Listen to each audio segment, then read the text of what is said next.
वर्णिवेश रमणीय दर्शनम मंदहास रुचिराननाम्बुजं पूजितं सुरु नरोत्तमैर्मुदा धर्मनंदनमहं विचिन्तये। असतो मा षड्गमय तमसो मा ज्योतिर्गमय मृत्युर्मा अमृतं गमय। ओम शांति शांति शांति। આજની જ્ઞાન સભાની અંદર પધારનારા બધા જ ભગવત ભક્તોને વેદાંતાચાર્ય, પુરાણ ઇતિહાસાચાર્ય, અમે ફિલોસોફી શાસ્ત્રી રાકેશભાઈના હિતપૂર્વક જય સ્વામિનારાયણ। ભક્તો, આજની આ જ્ઞાન સભાની અંદર આપણે એક બહુ જ મહત્વની બાબતની ઉપર ચર્ચા કરવાના છે, અને એ ચર્ચા છે કે ભગવાનના રામકૃષ્ણાદિક અવતારો જે છે તેનું ખંડન કરનારો અસુર છે। હું ઉદ્ધવ સંપ્રદાયના માન્ય પ્રબંધો પરથી અને મહાભારત આદિ ગ્રંથો પરથી આ પ્રવચનની અંદર એ વાતનું પ્રતિપાદન કરીશ કે ભગવાનના અવતારોનું ખંડન કરનારો જે છે એ ભગવાનનો ભક્ત નથી, પરંતુ એ મૂર્તિમાન અસુર છે, દૈત્ય છે। માટે બધા જ ભગવત ભક્તો આ પ્રવચન જે છે એ એકાગ્ર મનથી શ્રવણ કરજો। ઉદ્ધવ સંપ્રદાયની અંદર અને ઉદ્ધવ સંપ્રદાયથી બહિર્મુખ થયેલા વિમુખો એવું બોલતા ફરે છે કે શ્રી કૃષ્ણ ભગવાન જે છે એ પ્રકૃતિ પુરુષનો અવતાર છે, શ્રી રામ જે છે એ પ્રધાન પુરુષનો અવતાર છે, અને તેઓ આ વખતે એટલે કે ભગવાન સ્વામિનારાયણ પ્રગટ થયા ત્યારે પોતાનું કલ્યાણ કરવા માટે ભગવાન સ્વામિનારાયણની સાથે પ્રગટ થયા, અને તેઓએ સ્વામિનારાયણનું ભજન કર્યું, અને ત્યારબાદ તેઓ અક્ષરધામમાં પધાર્યા। આવી વૈખરી વાણી કોઈ પણ જાતના પ્રમાણ આપ્યા વગર કેવલ પ્રતિજ્ઞા કરીને પોતે કહે છે, તે લોકો પાસે મૂળ સંપ્રદાયના કોઈ પણ ગ્રંથનું પ્રમાણ નથી। જ્યારે મૂળભૂત ગ્રંથ જે છે ઉદ્ધવ સંપ્રદાયના, તેમાં તો સ્પષ્ટ રૂપે લખેલું છે, શિક્ષાપત્રી 108મા શ્લોકની અંદર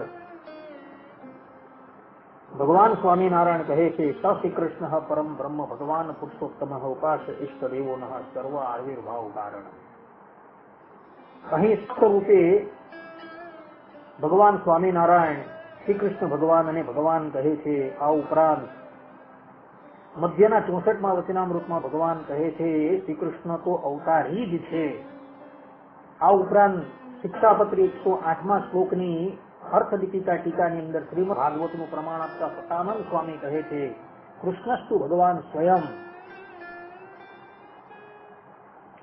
આ ઉપરાંત શ્રીમદ ભાગવતના 7મ સ્કંદની અંદર શ્રુત્વા કૃષ્ણ પરમ બ્રહ્મ પાર્થ પરમ વિસ્મિત, અહીં પણ શ્રી કૃષ્ણ ભગવાનને સાક્ષાત પરમ બ્રહ્મ પરમાત્મા કહ્યા છે। આ ઉપરાંત ભગવાન શ્રી રામ માટે રામસ્તુ ભગવાન સ્વયં આધ્યાત્મ રામાયણ તથા એ સ્વય ભગવાન સાક્ષાત બ્રહ્મમયો હરિ શ્રીમદ ભાગવત 9મો સ્કંદ 10મો અધ્યાય 2ય શ્લોક, આ શ્રી રામને અહીં ભગવાન વેદવ્યાસજીએ સાક્ષાત પરમ બ્રહ્મ પરમાત્મા કહ્યા છે। આવા તો બીજા ઘણા વચનો છે, જે વચનો શ્રી કૃષ્ણ ભગવાનને ભગવાન પ્રતિપાદન કરનારા છે, શ્રી રામને ભગવાન પ્રતિપાદન કરનારા છે, આ ઉપરાંત મત્સ્ય કચ્છ વરાદિક બધા જ અવતારોને ભગવાન પ્રતિપાદન કરનારા છે। આ પ્રમાણો હોવા છતાં આ પ્રમાણોને નહીં ગણીને ઉદ્ધવ સંપ્રદાયના કેટલાક અજ્ઞાની લોકો શ્રી કૃષ્ણ ભગવાનને ભગવાનપણા પરથી ઉતારીને જીવપણાની અંદર પોતે ઘસડી લાવી અને પોતાની મૂર્ખતા પ્રતિપાદન કરે છે, અને આડકત રીતે શ્રી કૃષ્ણ ભગવાનના અવતારોનું ખંડન કરીને સ્વામિનારાયણની શ્રેષ્ઠતા બતાવે છે, અને સ્વામિનારાયણને એ શ્રી કૃષ્ણથી ભિન્ન બતાવે છે। ત્યારે ઉદ્ધવ સંપ્રદાયનો સમસ્ત ઉપોદઘાટ આપણે જોઈએ તો સ્પષ્ટ રૂપે લખેલું છે કે એ દેવકી નંદન શ્રી કૃષ્ણ ભગવાન જ ધર્મનંદન હરિકૃષ્ણ મહારાજ રૂપે પ્રગટ થયા। જેમ કે સતંગી દિવસ 1:1:1 શ્રી કૃષ્ણાય નમસ્તસ્મૈ સાક્ષાત ધર્મનંદન, શ્રી કૃષ્ણ ભગવાનને નમસ્કાર કરું છું, એ કોણ છે? તો એ સાક્ષાત ધર્મનંદન હરિકૃષ્ણ। ભક્ત ચિંતામણી પ્રકરણ 25, પ્રકરણ 24 કૃષ્ણ તે હરિ, હરિ તે જ કૃષ્ણ। આવા તો ઘણા વચનો છે કે જે દેવકીનંદન શ્રી કૃષ્ણ સાથે ધર્મનંદન હરિકૃષ્ણની એકતા પ્રતિપાદન. આ એકતાને નહીં ગણીને કપોળ કલ્પિત વાતો દ્વારા પ્રમાણો આપીને કેટલાક અજ્ઞાનીઓ શ્રી કૃષ્ણ ભગવાનને સ્વામિનારાયણથી ભિન્ન કરવા માંગે છે તથા એવું કહેવા માંગે છે કે કૃષ્ણ છે, શ્રી રામ છે એ તો જીવાત્મા છે, અને આમ કહી આડકત રીતે ભગવાનના અવતારોનું ખંડન કરે. તો આવા ખંડન કરનારાઓને શાસ્ત્રોની અંદર અસુર તરીકે સંબોધેલા છે. જેમ કે સત્સંગી જીવન દ્વિતીય પ્રકરણ 17મો અધ્યાયનો 14મો શ્લોક ભગવાન સ્વામિનારાયણ મૂળજી એટલે ગુણાતીતાનંદ સ્વામી પ્રત્યે કહે છે કે કૃષ્ણ અવતારાણામ તદ્ભક્તાનામ ચ વાર્ડવ ગૃહાચરણમિત્યેતન મુખ્યમ લક્ષણમ આસુરમ. અર્થાત કે હે વિપ્ર, તમે સાંભળો, અસુરોના અનેક લક્ષણો છે, તેમાં પ્રધાનપણે આ લક્ષણ છે કે કૃષ્ણ તથા તેમના વરાધિક અવતારો તથા તેમના ભક્તોનો જે દ્રોહ કરવો, અનિષ્ટ કરવું, તે અસુરોનું મુખ્ય લક્ષણ છે. અહીં ભગવાન સ્વામિનારાયણ સ્પષ્ટ રૂપે કહે છે કે શ્રી કૃષ્ણ ભગવાન અને તેમના વરાધિક અવતારોનું ખંડન કરવું એટલે કે એને નાના મોટા બતાવવા, એને જીવાત્માની અંદર ઘસડી જવા, આ બધું ખંડન જ કહેવાય. આ પ્રમાણે જે ખંડન કરવું તે જ અસુરોનું મુખ્ય લક્ષણ છે, ભગવાન સ્વામિનારાયણ કહે છે. આ જ વાત કેવો સત્સંગી જીવન તૃતીય પ્રકરણ 29મા અધ્યાયના 84મા શ્લોકમાં પણ કહી રહ્યા છે. ભગવાન સ્વામિનારાયણ કહે છે કૃષ્ણસ્ય એતાદ્રશ્યાપી જન્મ કર્મ ચ વિગ્રહમ પ્રાકૃતમ રૂપમ વેદમ ચ તે વદંતી અસુરાહિતે.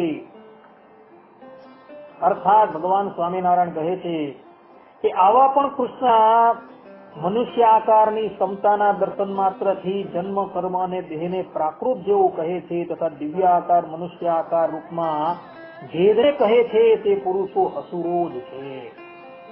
અર્થાત કે મનુષ્ય આકાર અને દિવ્ય આકારની અંદર પણ જે ભેદ કહે છે એને માયિક કહે છે, એ બધાને તમારે અસુર જાણવા ભગવાન સ્વામિનારાયણના વચન છે. આના દ્વારા પણ ભગવાન સ્વામિનારાયણ એવું કહે છે કે જે પણ કોઈક વ્યક્તિ શ્રી કૃષ્ણ ભગવાનને પોતા જેવા સમજે છે, અર્થાત કે પંચભૂતાત્મક દેહ જેવા સમજે છે, એ બધા અસુરો છે.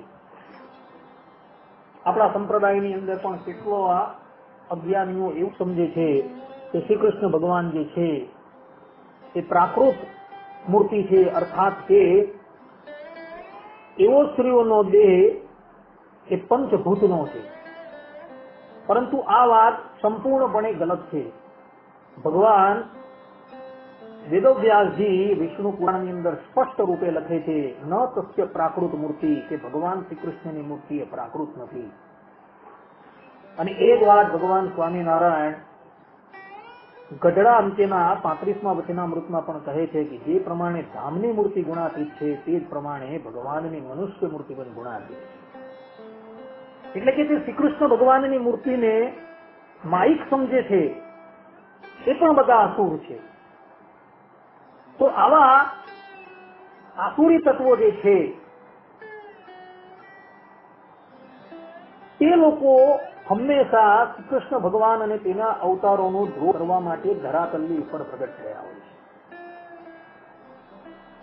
છે. એવો જે અવતારો તત્વથી અભિન્ન છે, અર્થાત કે મૂળ જે ભગવાનનું ધામની અંદર જે રૂપ છે તેની સાથે બધા જ અવતારો તત્વથી અભિન્ન છે, એ અવતારોને પણ એનાથી ભિન્ન બતાવવાનો પ્રયાસ કરે છે. એટલે જ માટે આધારાનંદ સ્વામી હરિચરિત્રામૃત સાગર 1:336 કહે છે કે અસુર જાતિના લોકોના મનમાં મોહ અજ્ઞાન રહ્યું હોય છે, તેથી પ્રભુના ચરિત્ર સાંભળીને તેમનો દ્રોહ કરવા લાગે છે, માટે તેમની આગળ ભગવાનના ચરિત્ર ન કહેવા.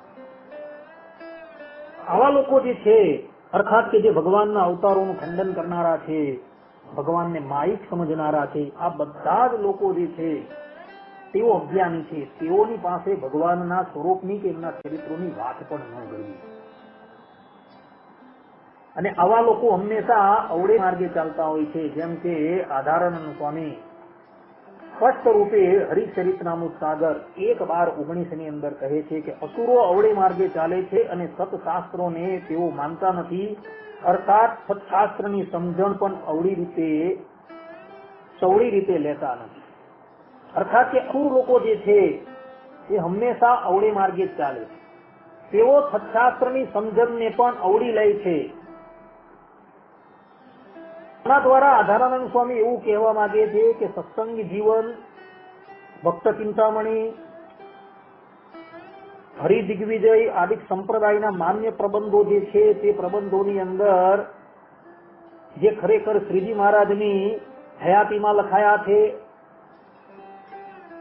અને ભગવાન સ્વામિનારાયણે જે માન્ય કરેલા છે, જે વાસ્તવની અંદર સત્શાસ્ત્ર છે, એ સત્શાસ્ત્ર છે તેને એ લોકો માનતા જ નથી. અને એ સત્શાસ્ત્રમાંથી પણ વૃદ્ધોની પરંપરાની અંદર જે અર્થો થયા છે એ અર્થોની અંદર પણ એ લોકો છલ કરીને ભિન્ન અર્થ કાઢે છે. તો આવા લોકોને આધારાનંદ સ્વામી કહે છે કે આ લોકો તો અસુર છે ને એ લોકો હંમેશા અવળા માર્ગે જ ચાલે છે.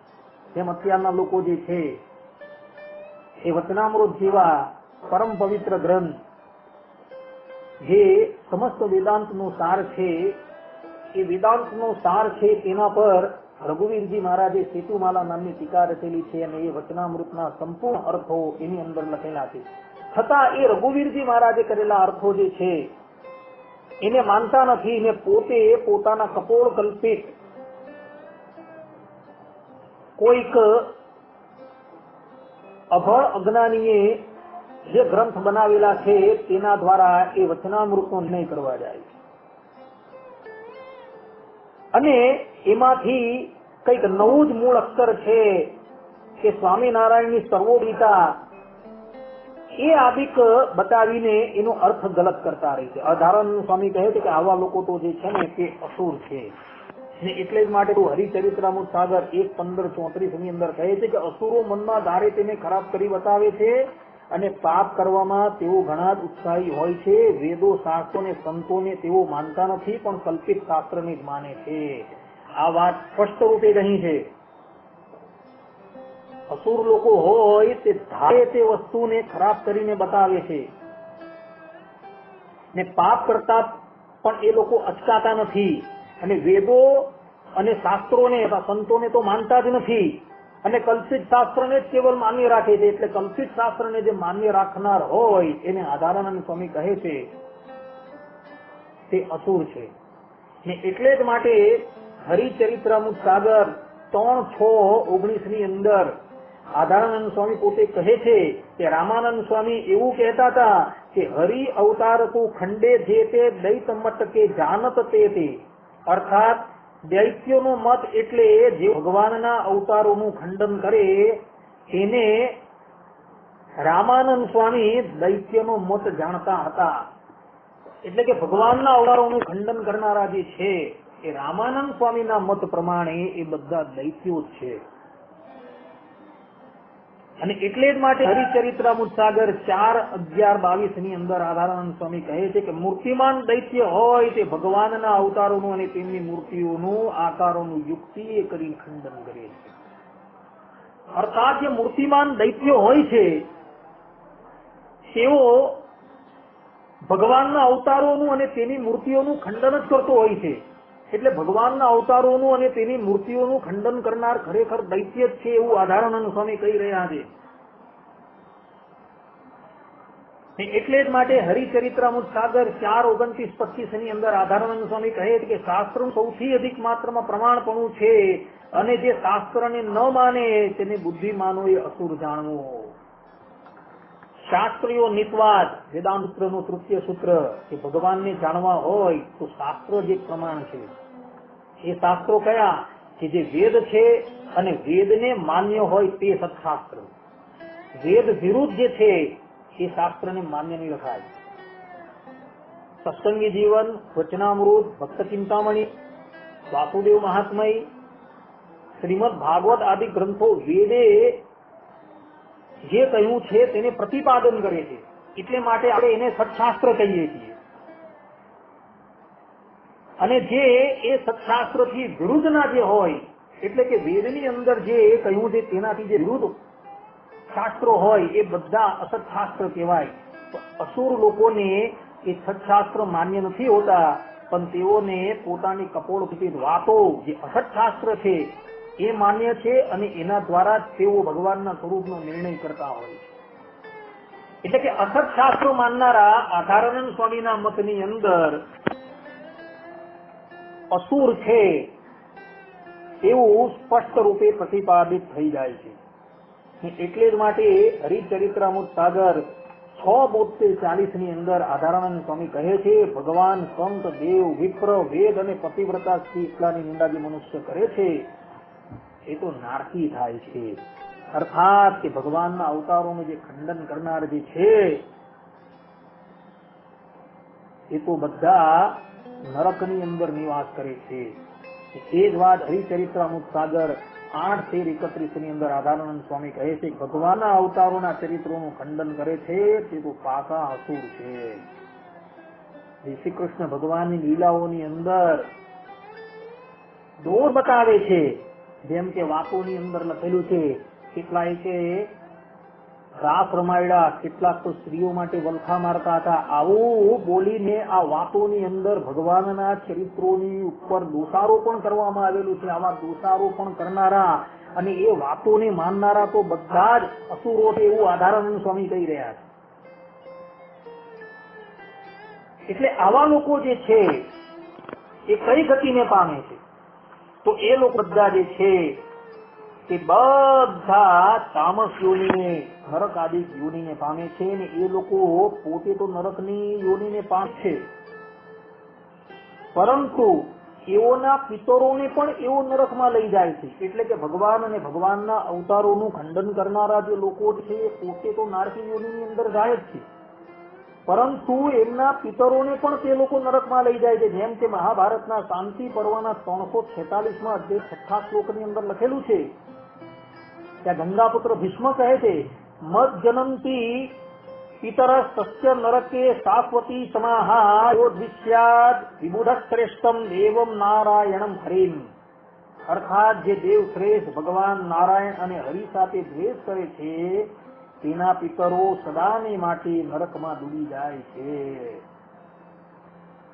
એટલે ભગવાન અને ભગવાનના અવતારોની સાથે જે પણ કોઈક લોકો દ્વેષ કરે છે એ લોકો બધા જ નરકની અંદર જાય છે એવું ભગવાન વેદવ્યાસજી પોતે લખી રહ્યા છે. આ જ વાત શાંતિ પર્વ 346માં અધ્યાયના 5મા શ્લોકની અંદર પણ કહેવાય છે, નૈવ તસ્યા પરો લોકો નાયમ પાર્થિવ સત્તમ કર્મણા મનસા વાચા યો દિશા વિષ્ણુમ અવ્યયમ. અર્થાત જે મન, વાણી અને ક્રિયા દ્વારા અવિનાશી ભગવાન વિષ્ણુ સાથે દ્વેષ રાખે છે તેનું આલોક પરલોકમાં કોઈ પણ સ્થાને ઠેકાણું નથી. અર્થાત ભગવાન વિષ્ણુની સાથે દ્વેષ કરનારા લોકો જે છે એઓ આલોકની અંદર તો સુખી થતા જ નથી, પરલોકની અંદર પણ તેઓ મહાતામસ યોનિને પામે છે. આવા લોકો ભલે બરાળ પાડી પાડીને ઉચ્ચ સ્વરે એવું કહેતા હોય કે શ્રી કૃષ્ણ ભગવાન જે છે એ પ્રકૃતિ પુરુષનો અવતાર છે, શ્રી રામ છે એ પ્રધાન પુરુષનો અવતાર છે, ભલે એ મોટા અવાજે વાત કરતા હોય, પરંતુ તે લોકોની વાત ક્યારે પણ સત્ય મનાતી જ નથી.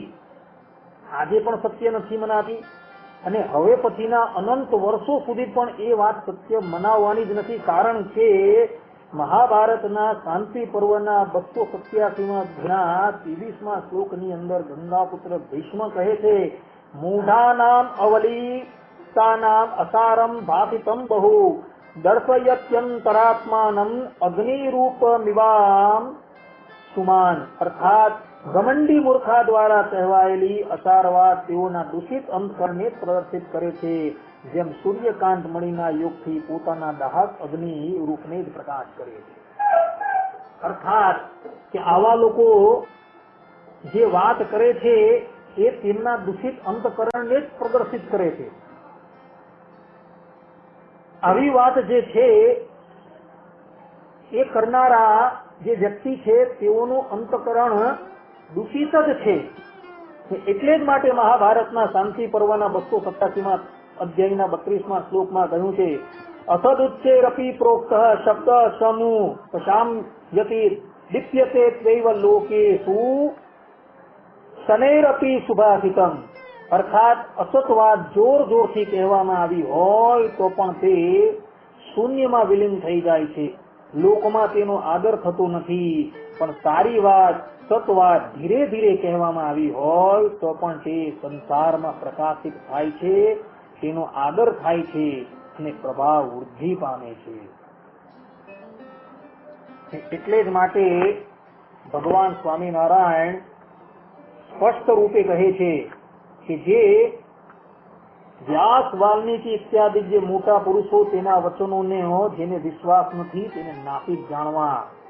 ગધડા મધ્યનું 6ઠું વચનામૃત કે જેને વાલ્મીકીના વચનમાં વિશ્વાસ નથી, વ્યાસના વચનમાં વિશ્વાસ નથી. વાલ્મીકી અને વ્યાસ સ્પષ્ટ રૂપે પોતાના ગ્રંથોની અંદર કહી રહ્યા છે કૃષ્ણસ્તુ ભગવાન સ્વયં, રામસ્તુ ભગવાન સ્વયં.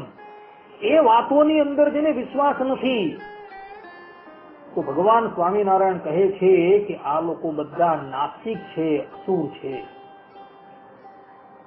સ્પષ્ટ રૂપે કહી દીધું ભગવાન શ્રી નારાયણે.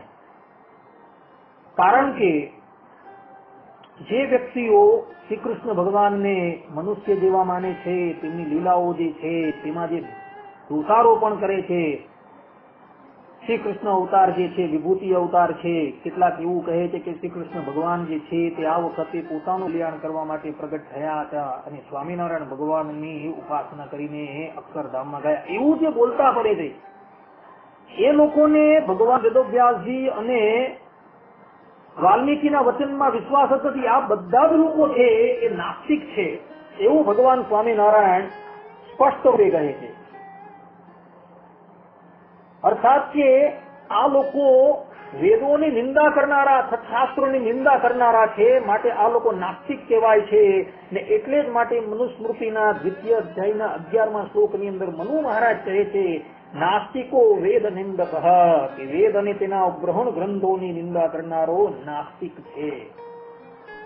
અર્થાત કે જે શ્રી કૃષ્ણ ભગવાનને પરમ બ્રહ્મપણે પ્રતિપાદન કરનાર શ્રીમદ ભાગવત, શ્રી રામને પરમ બ્રહ્મપણે પ્રતિપાદન કરનારા રામાયણ આદિ ગ્રંથોની નિંદા કરે છે. કેટલાક તો એવું બોલે છે કે એમાં ક્યાં સ્વામિનારાયણનો મુવાળો છે, એવું બોલીને એની નિંદા કરે છે. બધા જ જે છે એ મનુ મહારાજની દ્રષ્ટિની અંદર બધા જ નાસ્તિકો છે. તો આવા નાસ્તિકો જે છે એ લોકો અસદગતિને જ પામે છે, તે લોકો સદગતિને ક્યારે પણ પામતા નથી. અર્થાત આવા લોકો જે છે એ ક્યારેય પણ સદગતિ એટલે કે ભગવાનના ધામની અંદર જતા જ નથી. એ લોકો બધા જ જે છે એ બધા જ અસુરો છે અને એ લોકોની ભગવદ ભક્તની અંદર ગણના થતી નથી. જેમ કે હરિચરિત્રામૃત સાગર 6:34-27 ની અંદર આધારાનંદ સ્વામી કહે છે જે શાસ્ત્રના વચનમાં નથી ચાલતો તેવા કોઈને પણ હરિભક્ત ન જાણવો. અર્થાત કે જે શાસ્ત્રના વચનની અંદર નથી ચાલતો એ વ્યક્તિ સ્પષ્ટ રૂપે અસુર જ છે, એ હરિભક્ત કહેવાય જ નહીં. હરિભક્ત તો એને કહેવાય કે જે ભગવાન અને ભગવાનના ભક્તોએ કરેલી અર્થાત કે આપ્ત પુરુષોએ કરેલી આજ્ઞાને જે અક્ષરે અક્ષર પાળતો હોય તે જ હરિભક્ત કહેવામાં આવે છે. બીજો હરિભક્ત કહેવાતો જ નથી. એટલે જ માટે હરિચરિત્રામૃત સાગર 11:42-25 ની અંદર આધારાનંદ સ્વામી કહે છે કે કલ્પિત વાતને કદાચ કોઈ કરોડો રીતે ચલાવે પણ સુજ્ઞજનોની સભામાં તે વાતો ફીકી પડી જાય છે. કેટલાક મૂઢમતી લોકો એવા હોય છે કે તેમને શાસ્ત્રની વાત ગમે જ નહીં. તે મૂઢ લોકો પોતાની કલ્પિત વાતોમાં આનંદ માણે છે અને તે બુદ્ધિહીન એવું બોલે છે કે સત્યના નિર્ણયમાં તો વ્યાસ અને સુખજી પણ ભૂલા પડી ગયા. અત્યારના લોકો આવું જ બોલે છે કે સુખદેવજી અને વ્યાસ ભગવાનને ક્યાં ભગવાન સ્વામિનારાયણ વિશે ખબર હતી, એ લોકો તો કેવલ કૃષ્ણ લગીન ન પહોંચી શકેલા છે, એ લોકોને ભગવાન સ્વામિનારાયણ વિશે કઈ ખબર જ નથી. આવું બધું એ લોકો બોલતા ફરે છે, જયારે એ જ ભગવાન વેદવ્યાસજીએ શ્રીમદ ભાગવતમાં 23 જગ્યાએ ભગવાન સ્વામિનારાયણ પ્રગટ થવાના તેના પ્રમાણ આપેલા. વાસુદેવ મહાત્મ્યમાં, બ્રહ્માંડ પુરાણની અંદર, ભવિષ્ય પુરાણની અંદર એ બધી જ જગ્યાએ ભગવાન સ્વામિનારાયણ પ્રગટ થવાના તેના પ્રમાણ આપ્યા છે. ને સુખદેવજી મહારાજે પણ શ્રીમદ ભાગવતના દ્વિતીય સ્કંધની અંદર જયારે પરીક્ષિત મહારાજને કથા સંભળાવતા હતા ત્યારે સ્તુતિ કરી, તેમાં સ્તુતિની અંદર પણ એને ગૂઢ રૂપે ભાવિ અવતાર હરિકૃષ્ણને વર્ણના કરેલી છે. એવું સદગુરુ ગોપાળાનંદ સ્વામી પોતાની કૃષ્ણ અભિપ્રાય બોધિની ટીકા તથા સુખ અભિપ્રાય બોધિની ટીકાની અંદર સ્પષ્ટ રૂપે લખે છે. એટલે આવા લોકો જે છે એવું ને જે બોલવાનું જે છે એ વાચાળ જેવું છે, કોઈ એની અંદર પ્રમાણ હોતા નથી. એ લોકો કલ્પિત વાત પોતાની કરતા રહે છતાં પણ એ વાત કોઈ પણ વ્યક્તિના માનવામાં આવતી નથી. ને આ લોકો જે છે એ પોતાની કલ્પિત વાતોની અંદર જ આનંદ માણતા હોય છે.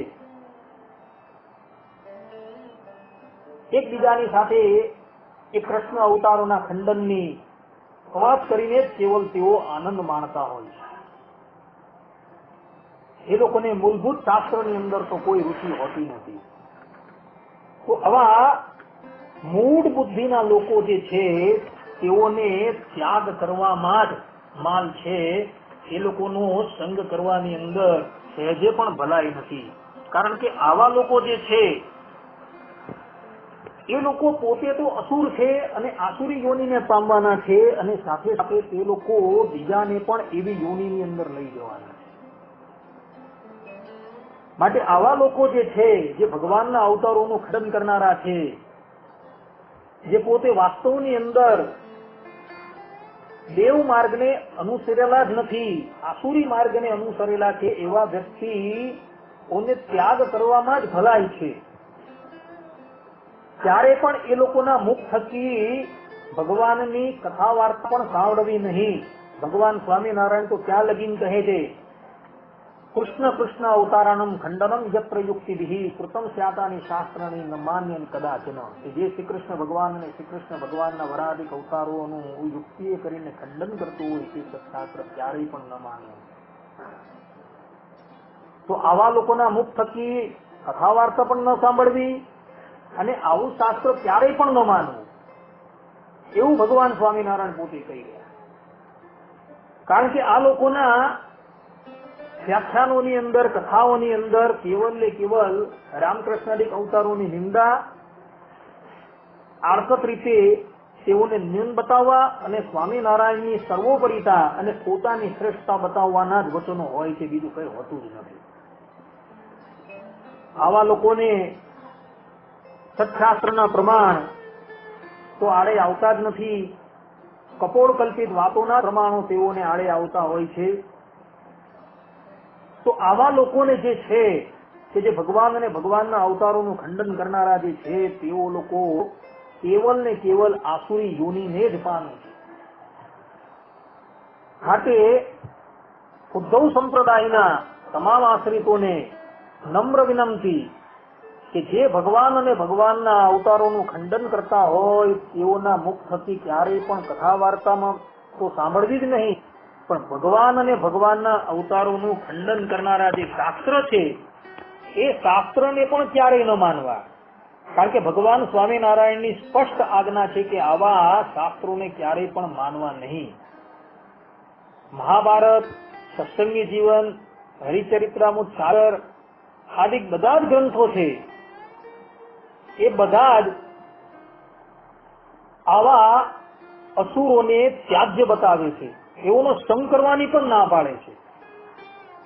માટે આવા વ્યક્તિઓનો સંગ ક્યારેય ન કરવો અને તે લોકોને હંમેશા બે હાથ જોડીને તિલાંજલિ આપી દેવી, એમાં જ દરેક આશ્રિતોનું હિત છે. અસ્તુ. જય સ્વામિનારાયણ.